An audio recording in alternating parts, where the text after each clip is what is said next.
안녕하세요. 오늘도 사연살롱을 찾아주셔서 감사합니다.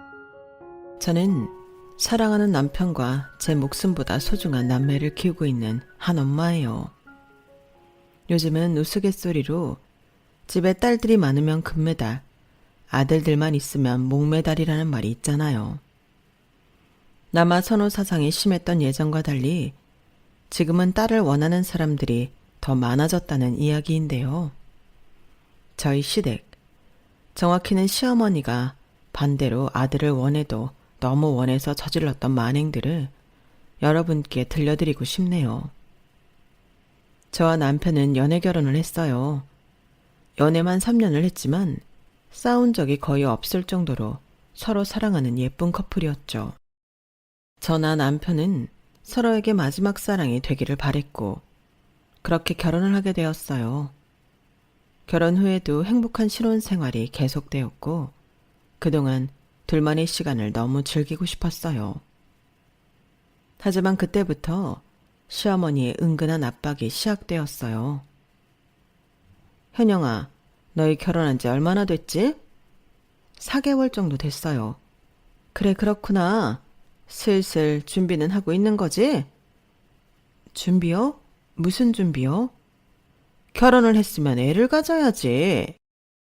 아, 저희 신혼 시간을 좀 더 갖다가 임신할까 했는데. 신혼 즐기는 거 그거 다 의미 없다. 애 태어나면 신혼 재밌다는 얘기 쏙 들어갈걸? 아, 네. 보은이랑 얘기해서 얼른 임신 준비해. 나도 이제 할머니 소리 듣고 싶어. 내 친구들 만나기만 하면 손주들 사진 자랑하느라 얼마나 난리라고. 네, 보은 씨랑 조금 더 이야기해 볼게요. 처음에는 정말 아이를 좋아하시고 빨리 손주를 안고 싶으신가 보다 하고 이해하려 했는데 그 압박 횟수나 정도가 갈수록 부담스러워졌어요. 보은 씨, 오늘 어머님한테 또 전화 왔었어. 또 애기하셔? 뭐 한 달에 한 번씩 꼬박꼬박 임신 됐냐 안 됐냐 여쭤보시니까 뭔가 민망하기도 하고 좀 부담스럽기도 하고 그래. 내가 엄마한테 제발 그런 전화 하지 말라고 지난번에도 그 난리를 쳤는데 내 말을 그냥 귓등으로 들으시는 건가? 이제는 이번 달 배란 일이 언제냐까지 챙기신다니까? 미안해 현영아. 내가 엄마한테 다시 한번 이야기할게. 부탁해. 남편도 나름 본인이 할 수 있는 역할을 하고 있었어요. 시어머니에게 그러지 말라고 윽박도 질러보고 협박도 했지만 도통 먹히지를 않더군요. 남편의 노력을 알고 있었기에 저 역시 남편에게만 모든 것을 밀어둘 수만은 없었죠. 그러다 정말 제가 아이를 갖게 되었어요. 결혼한 지 딱 1년 만이었죠. 저희는 이 기쁜 소식을 양가에 알렸어요. 장인어른 장모님, 현영이 임신했습니다. 정말? 우리 딸이 아기 엄마가 된다고? 세상에, 너무 축하해. 아, 주책맞게 눈물부터 나오네. 엄마, 아직도 안 믿겨. 내 뱃속에 아이가 자란다니. 그래, 현영아. 엄마가 너 임신했을 때도 그런 느낌이었어. 우리 딸 너무 창하다. 고생했어. 이제 시작인데 뭐. 나 잘할 수 있겠지, 엄마? 그럼 엄마가 많이 도와줄게. 아기도 아기지만 현영이 네가 편하고 좋아야 돼. 좋은 생각 많이 하고 좋은 거 많이 먹고 그렇게 지내야 돼. 알았지? 저희 부모님은 너무 기뻐하시면서도 저를 걱정해 주셨어요. 하지만 시어머니의 반응은 완전 예상 밖이었죠. 어머님, 저 드디어 아기 가졌어요. 어머머머머, 그게 진짜야? 드디어 우리 손자가 왔구나. 네? 손자요? 아직 성별은 모르는데. 지금부터 기도 열심히 드리고 계속 뱃속의 아기는 아들이다 이렇게 마음속으로 생각해야 돼. 그러면 무조건 손자 나온다. 어머니는 딸보다 아들을 원하셨던 거예요? 얘는 당연하지. 난 무조건 손자 원하지. 집에 아들이 있어야 잘 돌아가고 복도 들어오는 거야.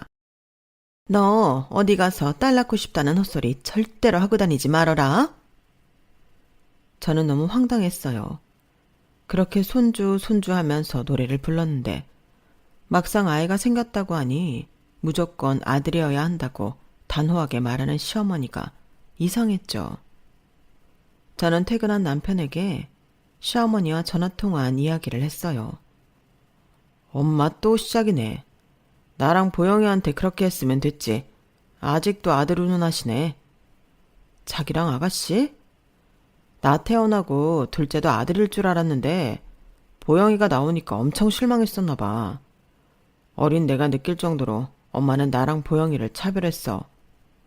아빠가 그러지 말라고 수백 번 수천 번 이야기를 해도 그때 잠시고 보영이는 완전 남의 애 보듯이 하고는 했거든. 아가씨 너무 힘들었겠다. 그래서 지금 외국 나가서 사는 거야. 정말? 어머니 때문에 그런 거였어? 그런 일이 있었구나. 사실 남편에게는 3살 차이 나는 여동생이 하나 있었어요. 하지만 고등학교를 졸업하자마자 자기 힘으로 외국에서 살겠다며 한국을 떠났다고 하더군요. 지금은 영국에 정착해 결혼도 하고 가정도 꾸려서 잘 살고 있지만 한국은 정말 가뭄에 콩나듯이 들어왔어요. 남편과 3년 넘게 연애하는 동안 저는 아가씨라는 사람을 딱 한 번 본 것이 다일 정도니까요. 물론 저희 결혼식에도 아가씨 가족들은 아무도 참석하지 않았죠. 그러고 보니 연락도 자주 하지 않는 것 같았어요. 저는 그냥 아가씨는 외국 생활이 몸에 맞나 보다 라고 생각했었는데 한국을 떠난 것 자체가 시어머니한테 차별받고 지긋지긋해서 나간 것이라고는 상상도 못했었죠. 오죽했으면 딸이 고등학교를 졸업하고 바로 떠났을까 생각하니 아가씨가 안타깝게 느껴지더군요. 어떻게 차별하셨는데? 먹는 걸로? 용돈? 그런 차원의 차별이 아니었어. 그냥 인간적으로 무시하고 자존감을 뭉개는 말도 많이 하고 그랬거든. 그냥 딸이라서? 진짜 그냥 딸이라서. 그래서 보영이는 철도 빨리 들었지만 엄마라면 이를 박박 갈기도 했어. 좋은 기억이 하나도 없을 거야. 아버님이나 자기가 옆에서 안 말렸어? 안 말렸겠어. 아빠가 엄마한테 이혼하겠다고 한 것만 정말 수십 번이야. 나도 괜히 보영이한테 미안해서 엄마가 그러지 않았으면 좋겠다고 하면 또 엄마는 내가 착하고 보영이가 독해서 그런 거라고. 또 화살이 보영이한테 날아가니까 가만히 있어주는 게 도와주는 것이었지. 보영이뿐만 아니라 우리 가족 모두 스트레스 많이 받았어. 그랬구나. 아가씨 왠지 짠하네. 나는 아가씨가 외국에 있으니까 자기한테 더 잘해주시는 거라고 생각했는데 그게 아니었구나. 그런데 우리 아기 딸이면 어머님이 엄청 미워하시는 거 아니야? 걔가 아빠인데 이제 할머니가 뭐라고 하면 안 되지. 걱정하지 마. 내가 중간에서 잘 하도록 할게. 남편과 아가씨 이야기를 듣고 나니 저는 괜히 걱정이 되더군요. 평소에 시어머니가 남편을 좀 더 애틋하게 챙긴다는 느낌은 있었지만 그것도 남편이 많이 자제시킨 거였다니. 문제는 그 다음 날부터였어요. 시어머니는 하루에도 몇 번이나 연락을 해왔죠. 네, 어머니. 집에 있는 보리차 싹 다 버리렴. 보리차를요? 갑자기 왜요? 보리차가 딸을 부를 수 있다고 하더라. 그거 대신 녹차나 우롱차를 주로 마셔야 아들이 태어난대. 네? 저는 살면서 그런 얘기를 한 번도 들어본 적이 없는데. 그리고 오히려 녹차가 카페인이 있어서 임산부한테는 더 안 좋아요. 내가 아는 유명한 보살님이 해준 얘기니까 너는 못 들어봤겠지. 요즘 유기농 녹차니 뭐니 많잖아. 그런 거 먹으면 돼. 보리차 먹고 딸 낳고 딴 것 먹고 아들 낳는 게 맞으면 다들 곤란하게요. 어머님, 그런 거 다 미신이에요. 그 사람들이 돈 벌려고 헛소리 퍼뜨린 거라고요. 그 보살님은 다르다니까. 그 얘기 듣고 주변에서 아들 낳은 집이 벌써 5집이나 된다니까. 아무튼 보리차 당장 가져다 버려. 그 뒤로도 시어머니는 주변의 모든 것에 성별을 붙여가며 가리라고 하더군요. 처음에는 그냥 그러려니 하고 대수롭지 않게 생각했던 저도 슬슬 짜증이 나기 시작했어요. 그러다 정말 화가 나는 사건이 있었어요. 현영아, 날씨도 좋은데 이따 나오렴. 내가 맛있는 거 사줄게. 솔직히 시어머니와 밥 먹으면서 또 아들 이야기를 내내 들을 거라고 생각하니 벌써 체한 느낌이었지만 이미 그전부터 몇 번이나 식사 약속을 거절한 상태여서 그날은 어쩔 수 없이 나가게 되었어요. 현영아, 이것도 좀 먹어봐. 너무 맛있다. 네, 어머님 많이 드세요. 그날따라 요리를 제 접시에 올려주며 친절하게 대하는 시어머니가 좀 낯설었어요. 우리 밥 다 먹었으니까 산책을 좀 할까? 네. 시어머니가 이끄는 길로 산책을 하고 있었는데 갑자기 어느 건물 안으로 같이 좀 들어가자고 하더군요. 여기요? 여기는 왜요? 얘는 젊은 애가 뭐 이렇게 의심이 많어. 그냥 좀 같이 들어가 봐. 시어머니 손에 이끌려 어쩔 수 없이 들어간 그곳은 바로 무속인 집이었어요. 저는 어안이 벙벙해져 제가 왜 여기에 있는지 모르겠더군요. 여기 앉아봐. 우리 보살님이 하실 말씀이 있다셔. 얼굴을 알아보기 힘들 정도로 진한 화장을 한 무속인은 제 배를 한참 뚫어져라 쳐다보더니 말했어요. 기집애야. 네? 기집애라고 뱃속에. 날카로운 말투로 할 말을 마친 무속인은 이제 어떻게 할 것이냐는 듯한 의기양양한 표정으로 시어머니를 바라보더군요. 정말이에요? 아, 큰일이네. 이를 어쩜 좋아. 뭐 방법이 없나요, 보살님? 어머님, 도대체 이게 다 무슨... 얘는 가만히 좀 있어. 지금 보살님이 말씀하시려고 하잖니. 순간 제 뱃속에 아이 성별이 딸이라는 것을 안 시어머니는 방금 음식을 제 밥 위에 올려주던 그 사람과는 완전히 다른 사람이 되어 있었어요. 방법이야 있지. 신령님한테 열심히 기도해야지. 정말 열심히 기도하면 아들로 바꿀 수 있나요? 거기가 백날 기도해 봤자지. 내가 해야 신령님이 들어주시지. 보살님 제발 부탁드립니다. 돈이야 제가 어떻게든 마련해 올 테니 제발 우리 손자가 뭐 하나 달고 무사히만 태어나게 해주세요. 제발.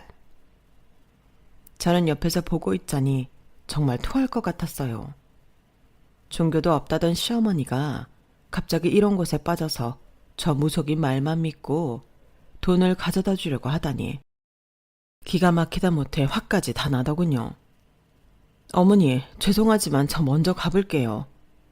저는 자리를 박차고 일어났어요. 예, 현영아. 잠깐만 내 얘기 좀 들어봐. 신발도 못 신고 방에서 뛰쳐나온 시어머니는 제 팔을 힘겹게 잡고 얘기했어요.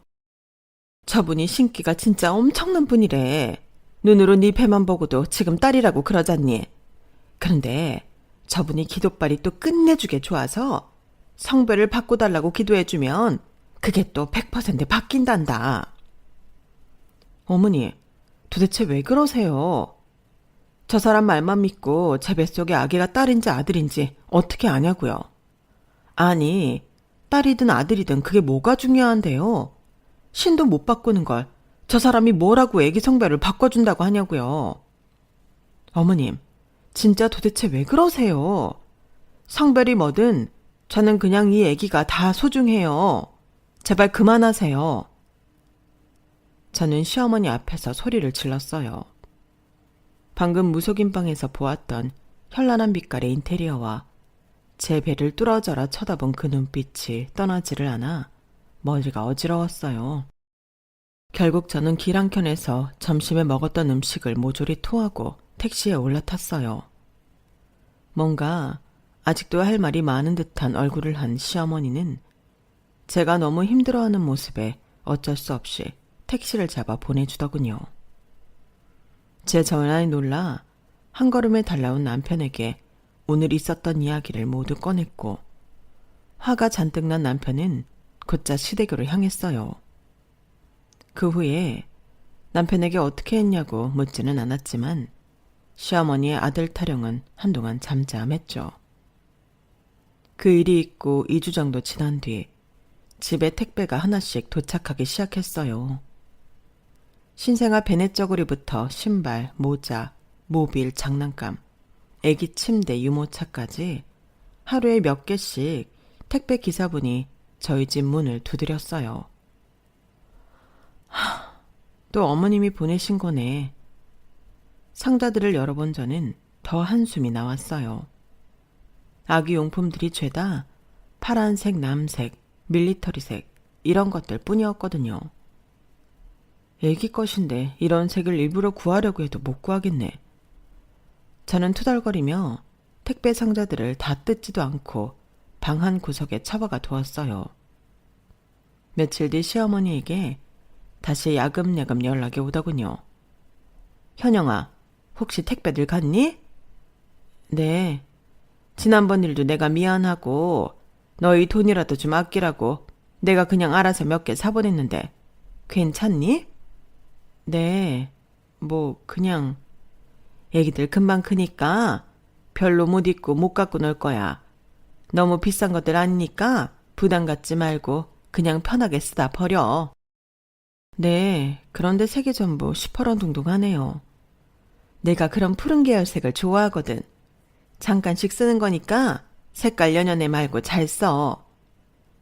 저는 억지로 고맙다는 말을 하고 전화를 끊었어요. 시어머니는 끝까지 아들이길 바래서 파란색 계열로 샀다는 말을 하지 않더군요. 저는 더 화가 났어요. 그 후로 5개월이 지날 무렵 병원에서 드디어 아기의 성별을 알려주었어요. 축하드려요. 예쁜 공주님이네요. 저와 남편은 둘 다 눈물을 흘리며 좋아했어요. 하지만 갑자기 이 이야기를 들은 시어머니는 어떻게 반응하실까 하는 걱정도 동시에 들더군요. 아니나 다를까 아이가 딸이라는 소리를 듣자마자 시아버지는 너무 좋아하셨어요. 그 반대로 시어머니는 짜증 섞인 목소리로 투덜대더군요. 딸이라니, 내가 얼마나 투자를 했는데. 아, 짜증나. 무슨 투자를 했다는 것인지 당시에는 알지 못했지만 그 후 몇 년이 지난 후에야 알게 된 사실이 있었어요. 시어머니는 결국 거액의 돈을 그 무속인에게 쥐어주고는 기도며 부적이며 할 수 있는 것은 다 했다고 하더군요.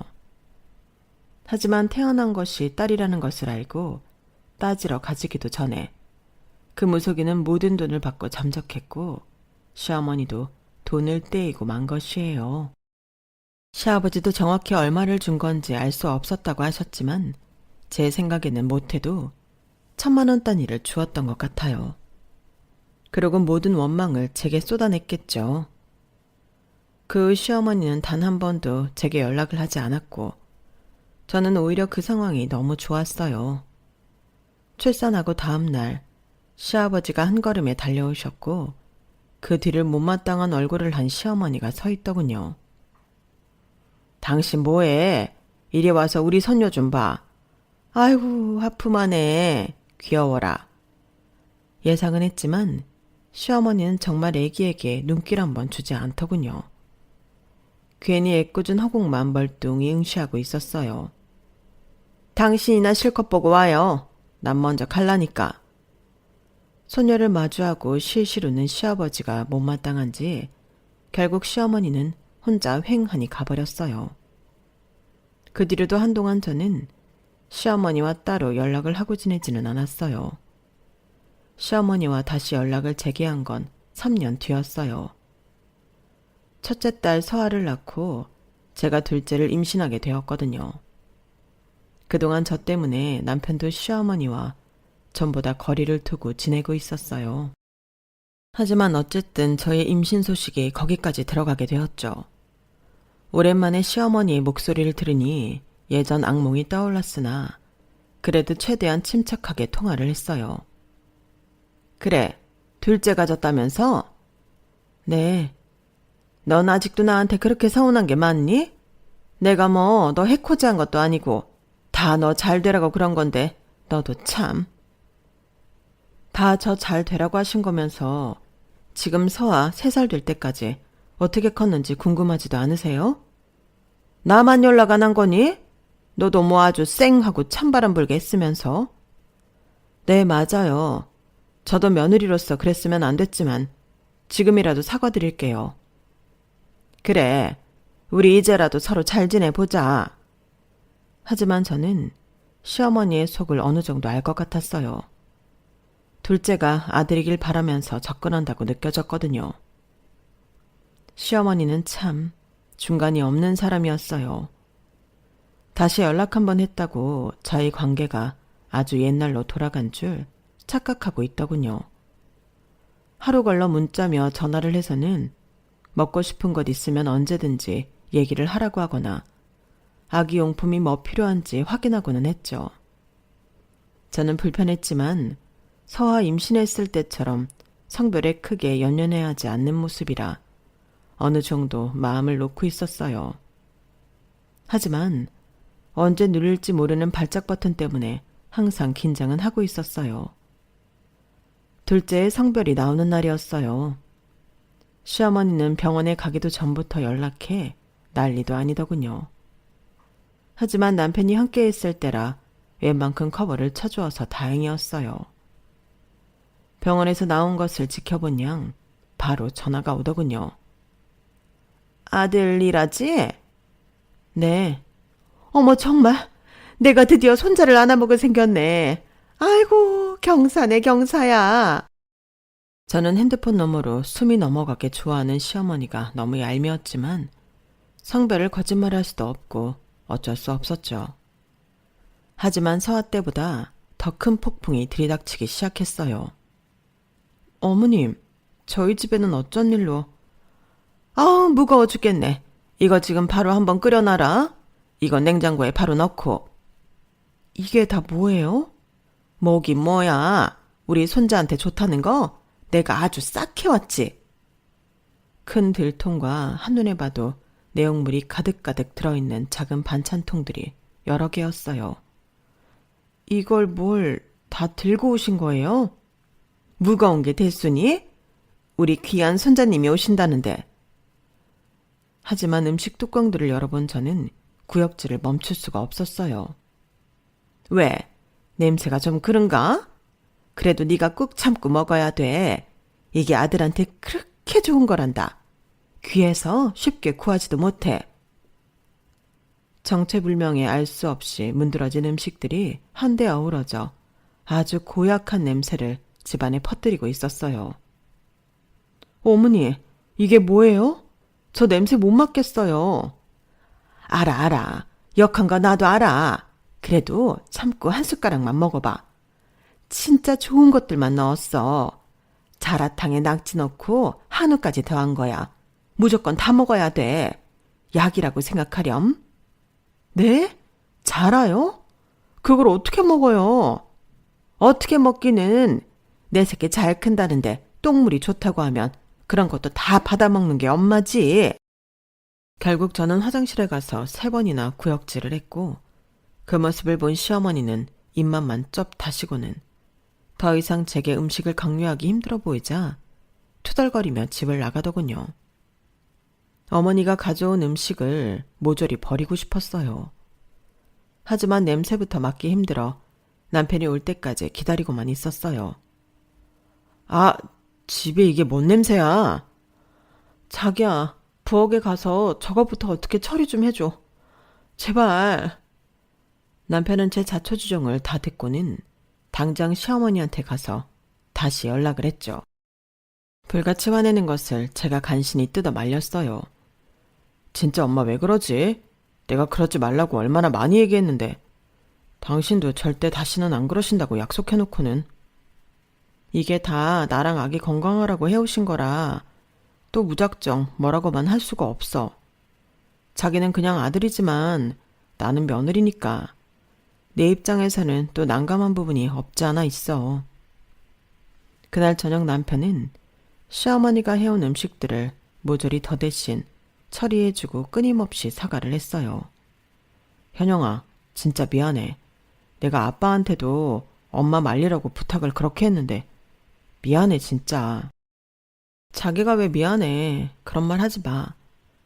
시어머니는 며칠 잠잠하더니 다시 갑작스럽게 연락을 해오고는 했어요. 이번 주말에 서아 너희 친정에 좀 맡기면 안 되니? 서아를요? 왜요? 내가 이번에 갯돈 차례가 되어서 탔거든.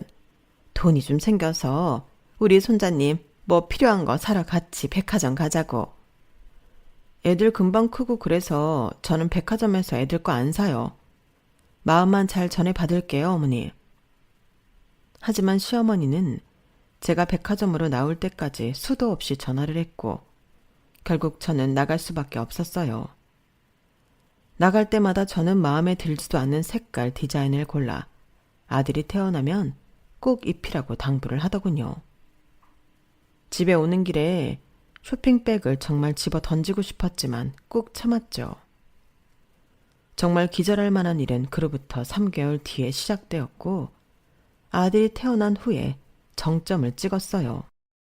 출산을 얼마 남기지 않고 어느 날부터 시어머니가 갑자기 이사 얘기를 꺼내기 시작하더군요. 현영아, 지금 사는 집 너무 좁고 오래되지 않았니? 이제 손자 태어나면 너희도 내 식구인데 좀 더 넓혀가야 되지 않나 해서. 아직 서아도 어리고 더군다나 뱃속의 아기는 자기 병 필요할 나이도 아닌데 지금 이 정도도 괜찮아요. 보은 씨 아침에 출퇴근하러 가기도 편하고 저도 딱히 불편한 점은 없어서요. 애기 막상 나오면 얘기가 달라질 텐데. 저와 남편은 괜찮다는데 시어머니가 괜히 저희 집에 트집을 잡아대는 느낌이었어요. 저는 의아했지만 그냥 또 뱃속에 아기가 살기 좁은 것 같다는 이상한 말을 할까봐 이사 같은 건 생각하지 않는다고 딱 잘라 말했죠. 그게 끝인 줄 알았어요. 하지만 아들 준우가 나오고 얼마 후에 문제가 불거지기 시작했어요. 출산 후 저는 저대로 몸이 안 풀어져서 서아는 갑자기 나타난 동생이 어색해서 준우는 신생아 티를 내느라 서로 울어대고 정신없는 날들이 계속 있을 때였어요. 그때도 시어머니가 준우를 본다며 매일 저희 집에 오려고 하는 것을 남편이 거의 막아주고 있었거든요. 하루는 시어머니가 제 앞에 팜플렛을 놓더군요. 어머니, 이게 뭐예요? 너 나한테 고마워서 절이라도 해야 될 거다. 이게 무슨 새 아파트 전단이에요? 이번에 들어서는 아파트. 그런데 이게 왜요? 우리 집 바로 옆에 새로 짓는 거기야. 내가 정말 어렵게 계약하고 왔다. 네? 이사 가시려고요? 우리 두 늙은이가 가긴 어딜 가. 너희가 와야지. 네? 저희가 이사 간다고요? 그래. 준우가 눈에 밟혀서 내가 살 수가 있어야 말이지. 보은이는 맨날 너 힘들다고 집에 작작 찾아오라고 잔소리하잖니. 준우 할애비는 집에서 나만 들들 볶아대지. 그래서 내가 아예 큰맘 먹고 여기 들어서는 아파트 계약했다. 어때? 새 집 마음에 들지? 저는 5분 정도 뇌에 정지 신호가 들어와 아무 말도 할 수가 없었어요. 시부모님들이 이사하는 것도 아니고 저희 식구의 이삿집을 시어머니가 다 결정해놓고 통보라뇨. 어머니, 제가 잘 이해가 안 돼서 그런데요. 저희 네 식구가 어머님 집 옆에 새로 지는 아파트로 이사를 가는 거라고요? 그렇다니까. 계약금도 내가 넣었고 절반까지는 내가 도와주마. 나중에 이 집 빼고 나오는 돈으로 잔금 처리만 너희가 하면 돼. 너 주변에 물어봐라. 이런 시어머니가 어딨나? 왜 저희한테 말씀도 안 하시고 이런 걸 계약하신 거예요? 말해봤자 너나 보은이가 하지 말라고 잔소리할 게 뻔하잖니. 나는 준우가 보고 싶어 죽겠고 이렇게라도 일 벌여놓으면 너희가 어쩔 수 없이라도 이사 오겠지 뭐. 당장 시어머니고 뭐고 문 밖으로 내쫓고 싶은 마음을 꾹꾹 누르며 최대한 침착한 척 말을 이어갔어요. 저희가 이사갈 생각이 없다고 전에도 말씀드렸잖아요. 저희는 정말 여기 사는 거 불편한 거 없고 너무 좋아요. 준우 태어났지만 집 좁다는 느낌도 없고 생활권에 필요한 것들이 다 이렇게 가까이 있는데 저희가 왜 이사를 가겠어요? 그럼 나는, 네? 나는 준우 하루라도 안 보면 미칠 것 같은데 이렇게라도 해야지. 내가 이 손자를 얼마나 기다렸는데. 아니, 어머니. 참, 기가 막혀서 말이 다 안 나오네. 좋은 집, 새 집 내가 알아서 장만해주겠다는데 너는 뭐가 기가 막혀 말이 다 안 나온다 그러니? 내가 너였으면 나한테 넙죽 처리라도 하고 당장 감사합니다 했을 거야. 나원, 이렇게 좋은 아파트 살으라고 돈도 이미 가져다 놓는 시애미가 어딨다고? 다 호강에 겨운 소리야. 저는 더 이상 시어머니와 말이 통하지 않는다는 것을 깨닫게 되었어요. 저는 조용히 화장실로 들어가 남편의 이른 퇴근을 재촉했어요. 그게 무슨 소리예요? 우리 집인데 왜 엄마가 계약을 하고 옆으로 이사를 오라고 하는 거예요? 역시나 남편은 집에 와서 옷도 갈아입지 않고 큰 소리부터 내기 시작했어요. 예, 니네 부부 진짜 쌍으로 웃긴다. 내가 계약금이랑 집값 절반 낸다고. 나머지만 이 집 처분하고 내라는데 내가 이렇게 아들이랑 며느리한테 큰 소리를 들어야 하니? 누가 엄마한테 그렇게 해달라고 했어요? 아, 저 등신. 현영이랑 살더니 쟤도 완전히 머저리 다 됐네. 니네 젊은 애들이 머리가 그렇게 안 돌아가? 니네가 그 몇 억을 쉽게 모을 수가 있을 것 같아? 그래서 이 부모가 해주겠다는 거잖아. 근본적으로 우리는 이사를 가고 싶지도 갈 이유도 없다고요. 우리가 사는 문제를 왜 엄마가 마음대로 결정하냐고요. 내 옆으로 오면 내가 매일 준우도 봐주고 현영이도 편하고 서아도 동생 없어서 좋고 다 장점밖에 없는데 너희는 왜 이렇게 애들이 부정적이고 꽉 막혔니? 엄마가 준우를 매일 보겠다는 건 현영이가 필요해서가 아니라 엄마가 준우 보고 싶어서 그런 거잖아. 괜히 현영이 위하는 척 하지 마세요. 위하는 척이라니. 갈수록 가관이네. 솔직히 니네 없어도 된다. 그냥 준우만 나한테 맡겨. 무슨 소리세요? 태어난 지 몇 개월 되지도 않은 애를 저랑 왜 떼어내우려고 하세요? 그러니까 너희 보고 선택하라고 이렇게 하잖아.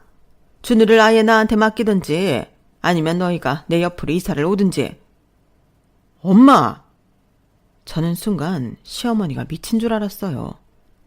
그전부터 해온 일들도 심하다고 생각했었는데 이번 일은 정말 미치지 않고서는 버릴 수도 없고 말이 이렇게 안 통하지도 않을 테니까요. 저와 남편은 급히 시아버지까지 동원했고 이야기를 들은 아버님은 노발대발하며 시어머니를 데리고 가셨어요. 시어머니는 아버님 손에 끌려가면서도 자신이 한 일은 잘한 거고 저희가 어리석다며 악다구니를 해댔죠.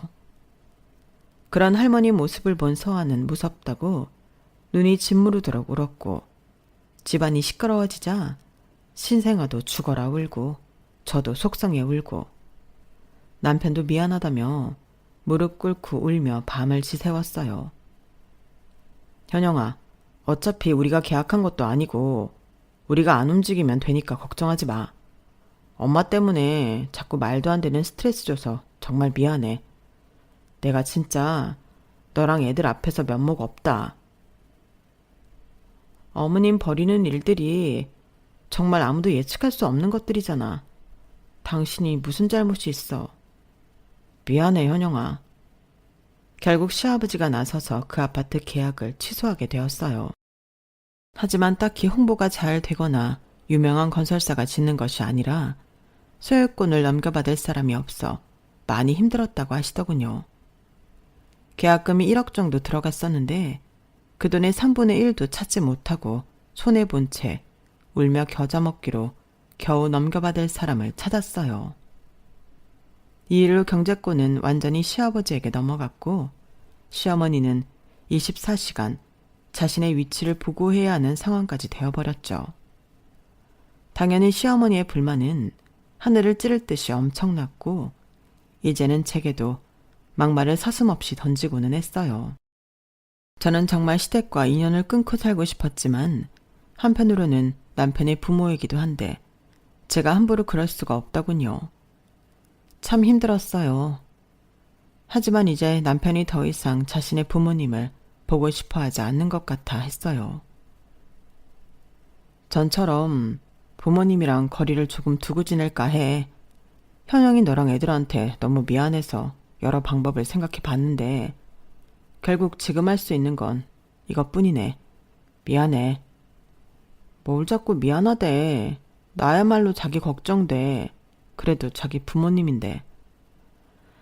아무리 말로 해도 해결이 되지 않는데 이제 뭐 어쩔 수 있겠어. 영국으로 간 보영이도 아마 이렇게 엄마를 바꿀 수 없다는 것을 깨닫고 고개를 저으며 떠난 거겠지. 마음이 괴롭고 절망스럽네. 생각해보면 시어머니만 제정신이면 저희는 정말 아무 문제없는 가족이 될 수 있었어요. 그놈의 아들, 그놈의 손자가 뭐라고 집안을 이 지경으로까지 만들어 놓는 건지. 그 후 몇 년 동안 시댁과는 다시 연락을 끊게 되었고 저는 아이들을 키우고 남편은 바깥 일을 열심히 하며 살고 있었어요. 올해가 67, 68, 69. 아버님 칠순이 되는 해구나. 어느덧 세월이 흘러 아버님의 칠순해가 돌아왔어요. 시어머니가 한 짓을 생각하면 모르는 척 하고 싶었지만 죄 없는 시아버지는 어쩔 수 없이 같이 연락을 못하고 지내는 입장이니 저도 모르게 괜히 양심에 찔려 그래도 칠순은 챙겨드려야겠다는 생각이 들더군요. 자기야, 올해 아버님 칠순 생신인 거 알아? 그래? 그런데 뭐 어쩔 수 없지. 아가씨도 영국에서 안 나온 지 꽤 됐잖아. 우리도 연락 안 하고 지낸 지 꽤 되었고. 어머님이야 그렇다 쳐도 아버님은 죄가 없으신데 너무 외로우실 것 같아. 그렇긴 하지. 아버지가 중간에서 힘들고 불쌍한 처지긴 하시지. 우리가 아버님 칠순을 챙겨드리는 게 맞는 것 같아. 정말? 현영아, 정말 고마워. 나도 못한 그런 속 깊은 생각을 다 해주고. 자기 부모님이니까. 고마워하는 남편을 보니 제가 얘기를 꺼내기 잘했다는 생각이 들더군요. 아버님 칠수는 작지만 저희 집에서 단촐하게 하기로 하고 미리 말씀도 드려놨어요. 아버님도 눈물을 보이시며 말씀하시더군요. 현영아, 고맙다. 그리고 미안하다. 그런 말씀 마세요. 제가 아버님 예전에 좋아하셨던 것들 많이 준비해 놓을게요. 그리고 당일 멋쩍은 시아버지와 쭈뼛거리는 시어머니가 집에 들어오셨어요. 오셨어요? 서아야, 준우야, 할아버지 할머니한테 인사드려야지. 안녕하세요. 안녕하세요. 시아버지와 시어머니는 아이들을 보고 눈시울이 붉어졌고 그 모습을 본 저와 남편도 괜스레 눈물이 났어요. 아유, 무슨 상을 이렇게 거하게 차렸어. 혼자 하느라 고생했겠다. 보은 씨가 많이 도와줬어요. 많이 드세요. 저희 어른 넷은 오랜만에 만나 최대한 어색한 느낌을 지우기 위해 억지로라도 웃으려 노력했어요. 시어머니는 다른 얘기보다도 계속 준우에게서 시선을 떼지 못하고 있더라고요. 우리 할아버지 생신 케이크 초불자. 할아버지랑 할머니 옆에 가서 서봐. 사진 찍어줄게. 이리 와, 서아야, 준우야. 준우는 아버님 오른편에, 서아는 어머님의 왼편에 위치해 손으로 V자를 그리며 사진을 찍으려 했어요. 그때였어요. 넌 저쪽으로 가고, 준우야, 이리 와. 할미한테 와봐. 순간 싸한 정적이 잠깐 느껴졌어요. 할아버지한테 가라며 할머니가 슬쩍 민 서아가 중심을 잃고 넘어지면서 울기 시작했죠. 얘는 기집애가 뭔 눈물 이렇게 잘 흘려? 준우야, 이리 와봐. 할머니 무릎에 앉아서 같이 사진 찍자. 어? 넘어진 서아는 신경도 안 쓰고 시어머니는 계속해서 준우에게 두 팔을 벌리고 애원하고 있었어요. 그 모습을 지켜본 시아버지, 저와 남편 모두 고개를 떨구고 절망스러운 얼굴을 하고 있었어요. 다들 말은 안 했지만 시어머니의 그런 과한 아들 사랑 때문에 가족들이 흩어져 지냈으니 이제라도 좀 깨닫고 다시는 안 그러길 바라는 마음이었을 텐데 그 모든 게 산산조각 나버리는 순간이었어요. 시어머니의 과한 손자 사랑은 어떻게 보면 고칠 수 없는 불치병과도 같다는 것을 모두 알게 된 것이에요. 엄마, 서아 울잖아요. 이렇게 주셔야죠. 아, 귀찮아. 기집 애들 정말. 결국 어색하고 차가운 공기 속에서 사진 몇 장을 찍었고 눈치를 보던 시아버지는 케이크 몇 입 드시더니 말씀하셨어요. 이제 집에 가야겠다. 오늘 잘 먹었다. 고맙구나, 현영아, 보은아. 여보, 벌써 가게?